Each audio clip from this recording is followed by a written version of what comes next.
সবাইকে স্বাগত জানাই। আজকে সকাল সকাল সমস্ত কাজকর্ম করে আমি চলে এসেছি রান্নাঘরে। তো রান্নাঘরে আমি আজকে সকাল থেকে কি কি রান্না করি, কি কি হয় রান্নাঘরে, তোমাদের সাথে সেটাই শেয়ার করে নেব। তো তোমরা পুরো ভিডিওটা দেখতে থাকো। আজকে আমি বাড়িতে বানিয়ে নেব চিংড়ির কেক। তো চিংড়ির কেকটা বানানোর জন্য আমি বাড়িতে কি কি অ্যারেঞ্জ করেছি সেটাই দেখে নাও।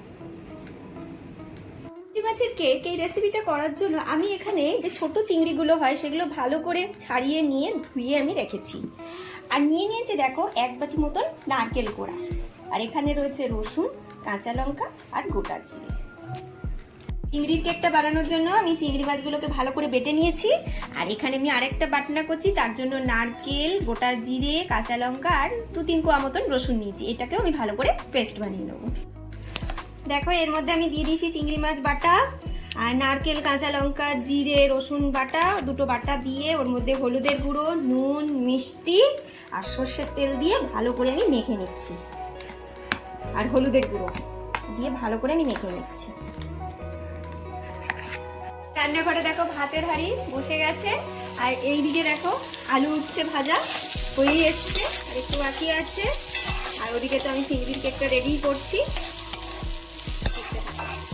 দেখো দুটো কলা পাতা আমি নিয়ে নিয়েছি এখানে। দুটো কলা পাতাকে একটু গ্যাসে সেকে আর ইয়ে করে নিয়েছি, একটু তেল মাখিয়ে নিয়েছি, সর্ষের তেল মাখিয়ে নিয়ে যে মিশ্রণটা বানিয়ে রেখেছিলাম চিংড়ি মাছ, নারকেল টারকেল দিয়ে, সেই মিশ্রণটাকে আমি গ্যাসে এই কড়ার মধ্যে দিয়ে দিলাম। দিয়ে আমি চাপা দিয়ে খানিকক্ষণের জন্য এটাকে বেক হতে দেব। দেখো এবার চাপা দিয়ে আমি স্টিমে বসিয়ে দিয়েছি। এটা একদম লো ফ্লেমে করবে, 10-15 মিনিট করলে রান্নাটা কিন্তু হয়ে যাবে। দেখো এটা আমার হয়ে গেছে। এর উপর দিয়ে আমি আরো দুটো কলা পাতা আমি দিয়ে দিয়েছি, দিয়ে আরেক সাইডটা করতে হবে। এবার আমি অন্য দিকটা ওই একইভাবে ঢাকনা দিয়ে 15 মিনিট মতন বেক করে নেব। হয়ে গেছে দেখো।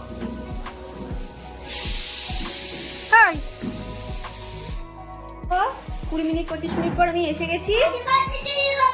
দেখো চিংড়ির কেকটা কিন্তু আমার পুরোপুরি রেডি হয়ে গেছে। এবার চিংড়ি মাছের কেক কাটছে, হ্যাপি বার্থডে টু ইউ করে। হ্যাপি বার্থডে টু ইউ, চিংড়ি মাছের কেক কাটছে। এটা কি কেক ভাই? বিনি কেক। হ্যাঁ চিংড়ি মাছের কেক। ছাড়ো ছাড়ো ছাড়ছো এটা কেক। এই দেখো কত সুন্দর হয়েছে চিংড়ি মাছের কেকটা। এই দেখো খেয়ে বলো তো শোনা কেমন হয়েছে, বলো। সুপার হয়েছে। দেখো দুপুরবেলায় খাবার সাজানো হয়ে গেছে, খাবার প্লেট। এবার খেতে বসে গেছি।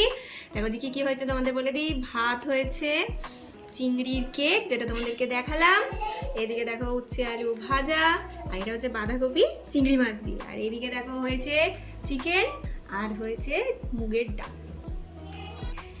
চিংড়ির কেকটা খেয়ে দেখি কেমন হয়েছে। দারুণ হয়েছে। এটা অবশ্যই তোমরা বাড়িতে কিন্তু ট্রাই করবে। তোমার কেমন লাগছে এটা চিংড়ি কেক? ভালো, বাড়িতে অবশ্যই বানাবে, দারুণ হয়। লাইক করে দেবে, শেয়ার করবে, চ্যানেলটাকে অবশ্যই যারা সাবস্ক্রাইব করনি তারা অবশ্যই সাবস্ক্রাইব করে দিও। আজকের জন্য এইটুকুই রাখলাম, টাটা।